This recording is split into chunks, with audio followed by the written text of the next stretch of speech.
No contact has become the default advice for dealing with avoidance.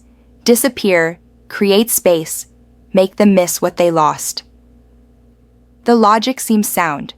Avoidants need distance to process their feelings, and absence makes the heart grow fonder.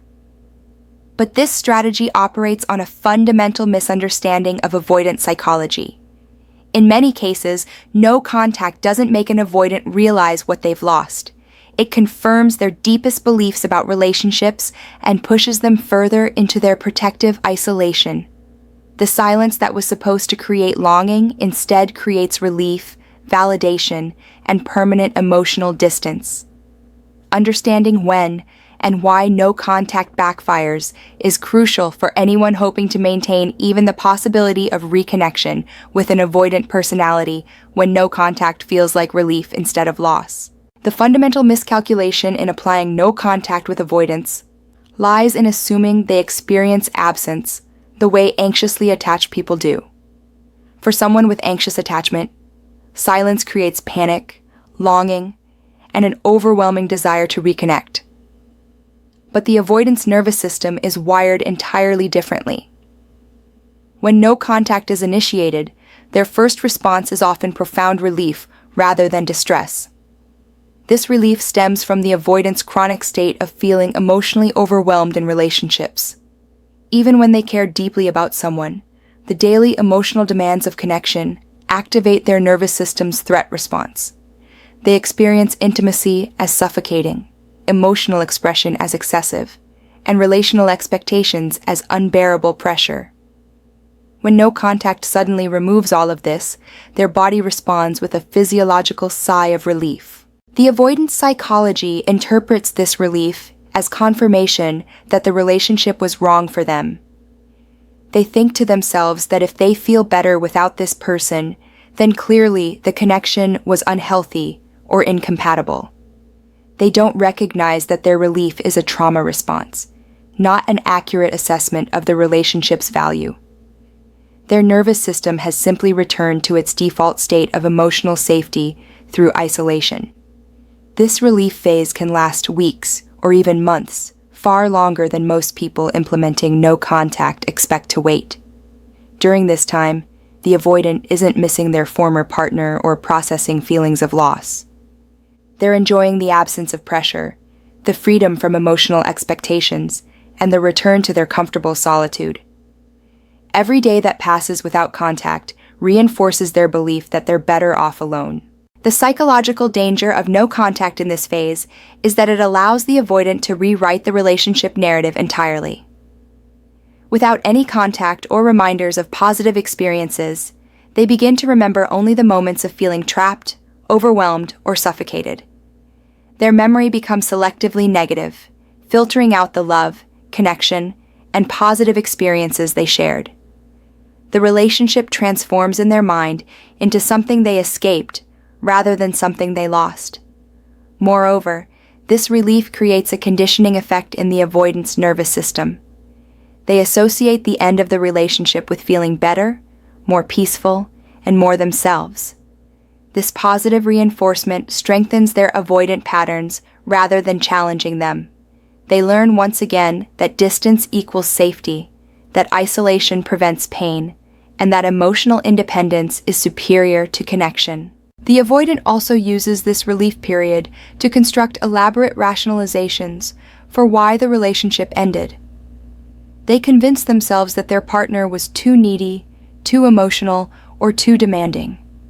They frame their own emotional unavailability as healthy boundaries rather than a trauma response. No contact provides them with uninterrupted time to solidify these narratives without any contradicting evidence. When no contact feels like relief, it doesn't create the space for the avoidant to miss someone. It creates the space for them to forget why they stayed as long as they did. The absence doesn't make the heart grow fonder.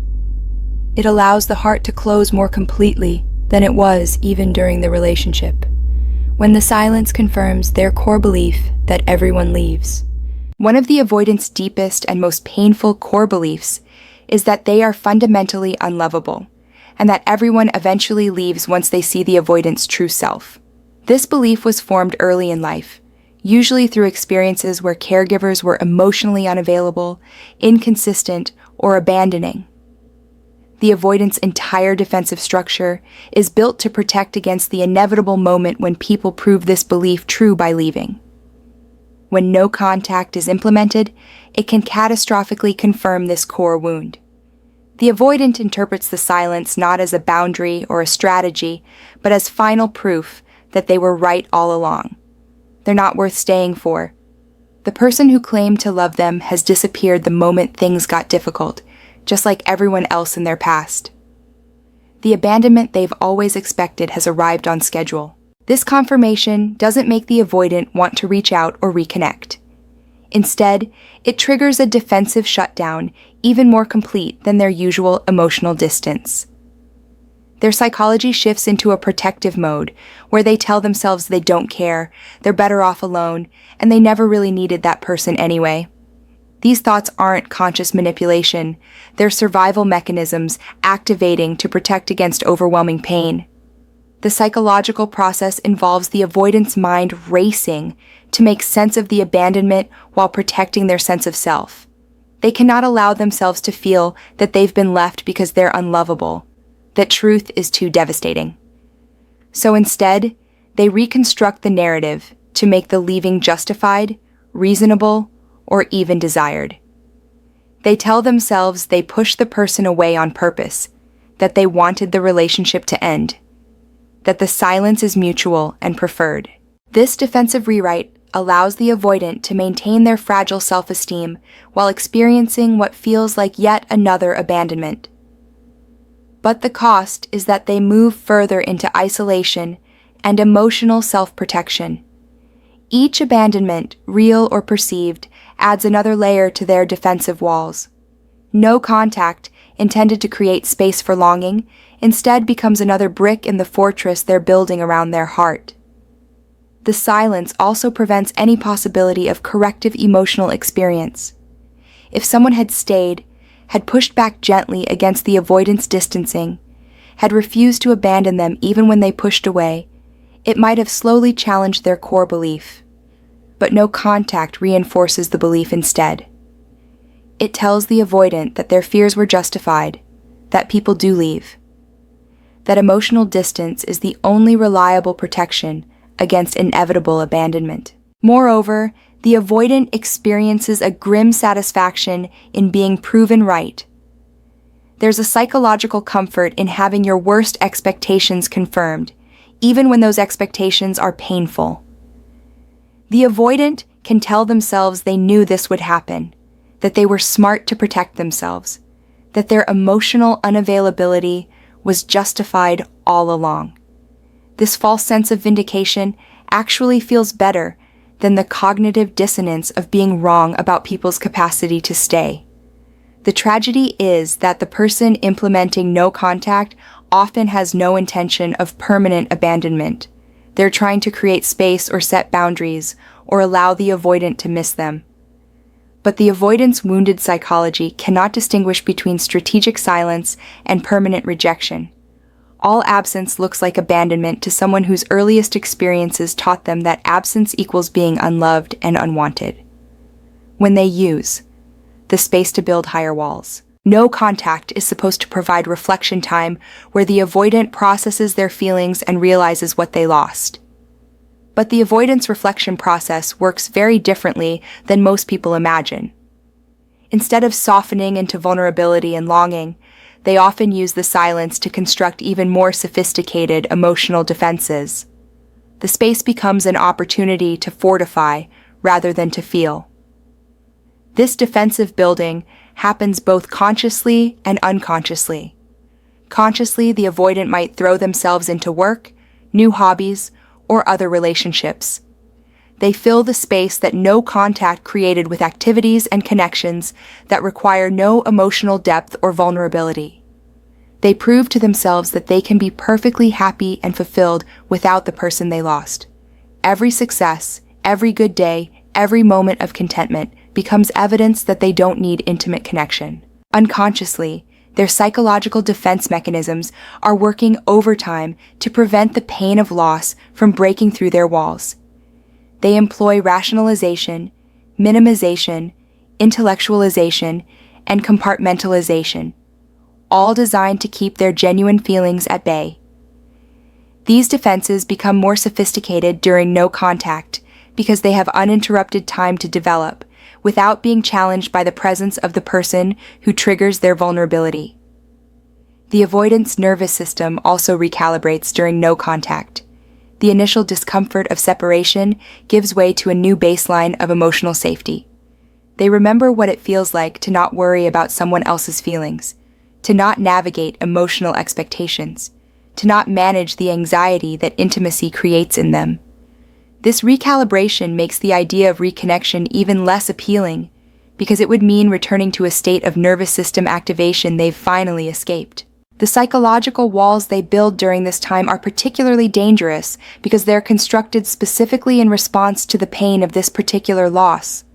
The avoidant identifies what made them vulnerable in this relationship and develops new defenses against ever being that vulnerable again.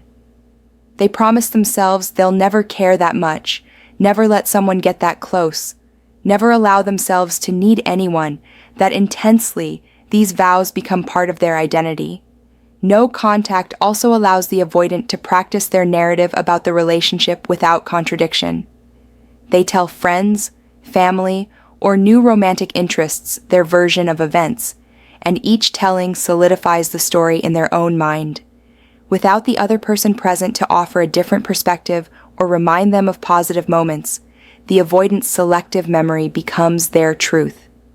The walls are built not just of defense mechanisms, but of revised history. Moreover, the avoidant experiences a sense of power and control during no contact that they may have lacked in the relationship.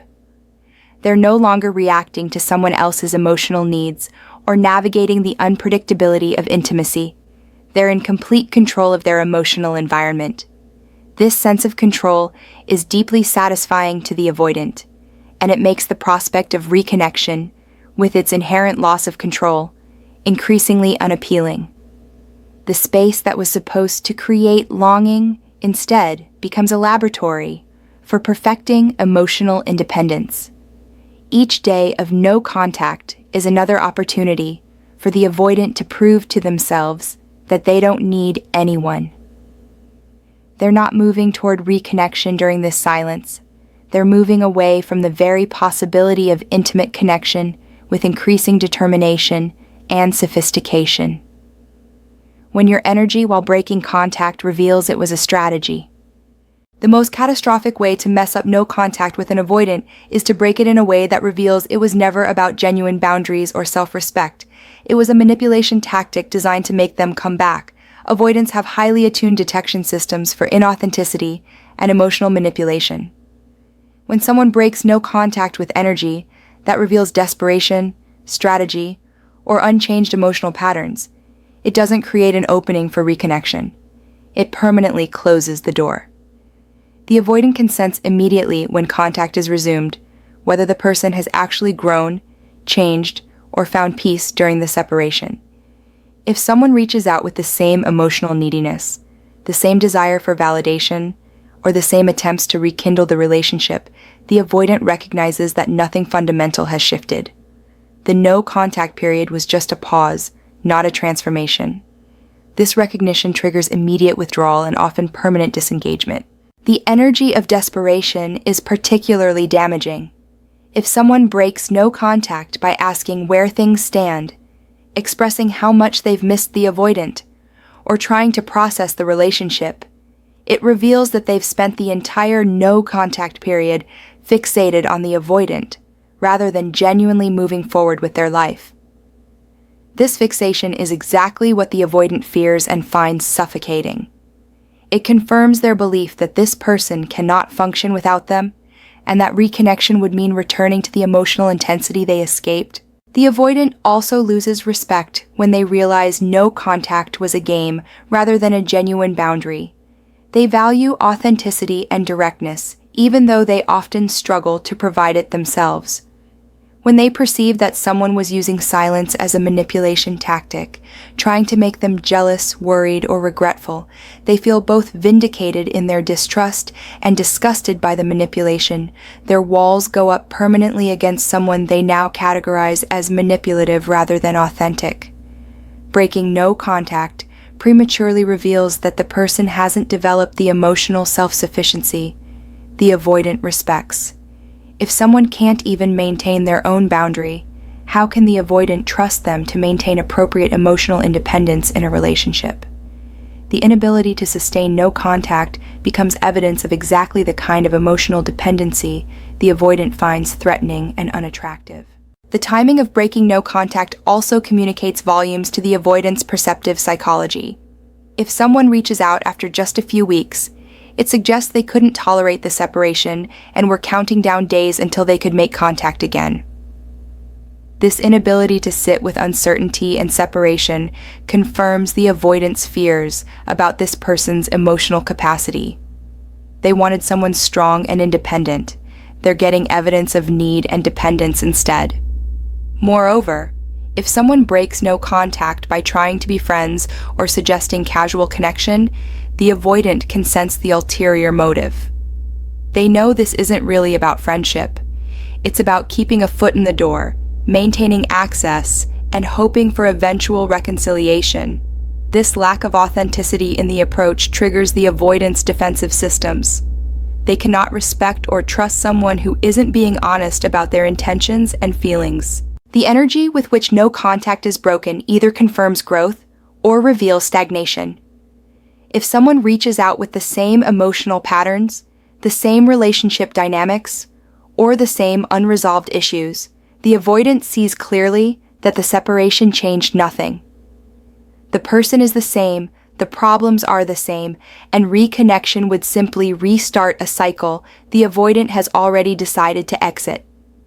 This realization makes them retreat even further, often blocking all avenues of future contact to protect themselves from being pulled back into a dynamic they've escaped when they find someone who feels easier during your absence. One of the most painful ways no contact can backfire is when it provides the avoidant with uninterrupted time and emotional space to connect with someone new. Someone who feels easier, less demanding, and less complicated than the relationship they left. During no contact, the avoidant isn't sitting alone pining for what they lost. They're often actively or passively available for new connections that don't carry the emotional weight of the previous relationship. These new connections feel intoxicating to the avoidant because they come without history, without expectations, and without the established patterns that made the previous relationship feel suffocating. The new person doesn't know about the avoidant's tendency to withdraw, hasn't been hurt by their emotional unavailability, and isn't asking them to grow or change. Everything is surface level, exciting, and crucially emotionally manageable. The psychological relief of an easier connection cannot be overstated for the avoidant. They've just escaped what felt like overwhelming emotional demands, and now they've found someone who seems to require nothing from them.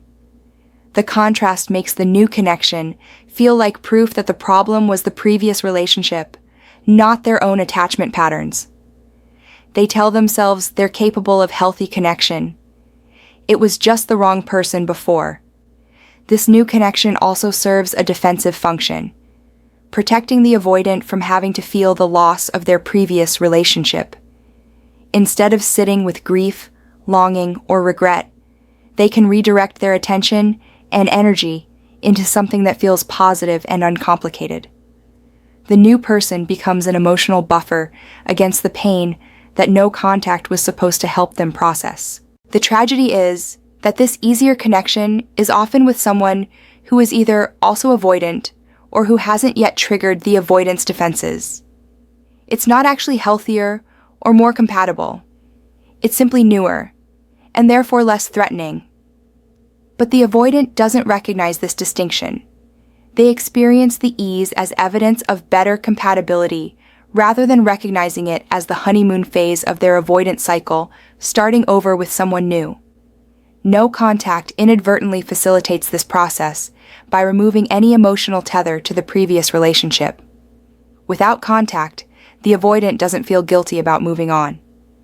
They don't have to navigate the complexity of being emotionally involved with their former partner while exploring new connections.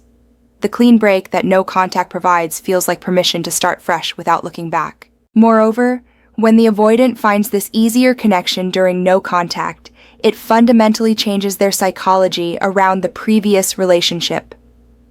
They now have comparison evidence that tells them other connections are possible and less difficult.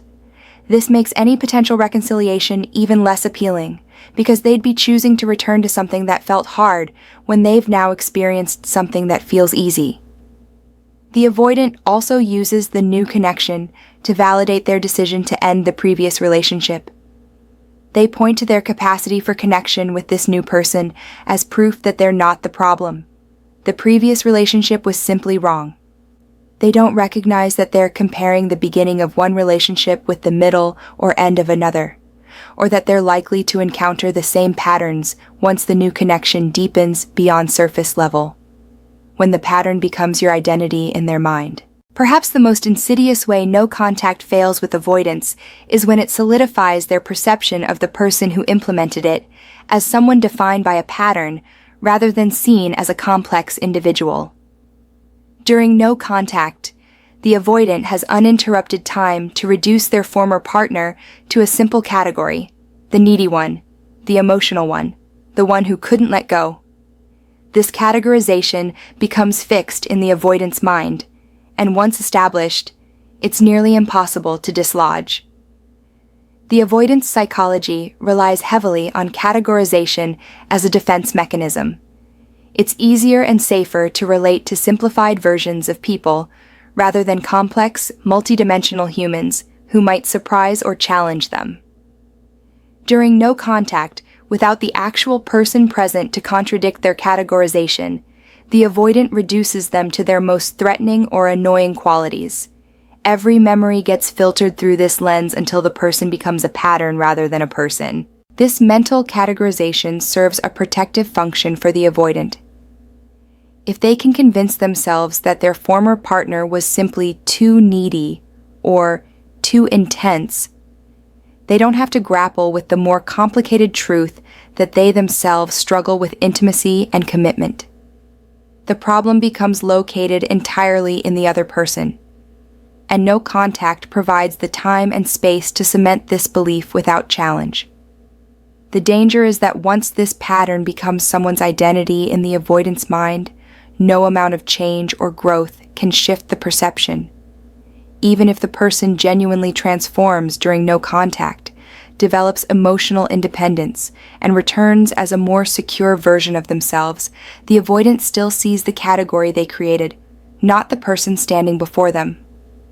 They're relating to their mental construct, not to reality. This fixed perception also means that any contact after the no contact period gets interpreted through the lens of the pattern. If someone reaches out casually, the avoidant sees it as evidence they couldn't stay away. If someone shares good news, the avoidant interprets it as seeking validation. If someone asks a simple question, the avoidant reads it as an attempt to restart the relationship. Every interaction gets filtered through the belief that this person is defined by their neediness or emotional intensity. The avoidant uses this categorization to justify their continued distance. They tell themselves and others that they can't reconnect because the person hasn't changed, when in reality they're not even looking for evidence of change. They've decided who this person is, and that decision is final. The pattern has become identity, and identity is remarkably resistant to new information. Moreover, this mental categorization protects the avoidant from having to acknowledge their own role in the relationship's failure. If the other person is simply too much as a fundamental characteristic, then the avoidant bears no responsibility. They were just incompatible with someone whose needs they could never meet. This narrative is far more comfortable than acknowledging that their own fear of intimacy sabotaged a potentially healthy connection. The most tragic aspect is that the person implementing no contact often doesn't realize this categorization is happening.